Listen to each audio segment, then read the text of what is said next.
আসসালামু আলাইকুম। কেমন আছেন সবাই? সকাল, সকাল এত মজার গরম, গরম ভাপা পিঠা যদি কেউ দিয়ে যায়, তো এটার থেকে আনন্দের আর কিছু হতে পারে বলেন? দেখেন, পাশের বাসার ভাবি শারমিন এই পিঠাগুলা দিয়ে গেছে। মাশাআল্লাহ! কি সুন্দর দেখছেন একদম গরম আর নরম, কত সফট হয়েছে পিঠাগুলা। একদম মাত্র ডাকছিল অবশ্যই, বলছিল বাসায় এসে খেয়ে যান। কিন্তু জ্বর, ঠান্ডা, একদম শরীর অনেক অসুস্থ, যেতে পারিনি।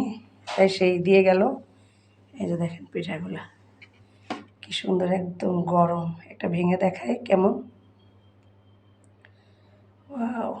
এই যে দেখছেন কি সুন্দর, দেখেন সফট রয়েছে, কিন্তু অনেক রকমের পিঠা বানাইতে পারে অবশ্যই।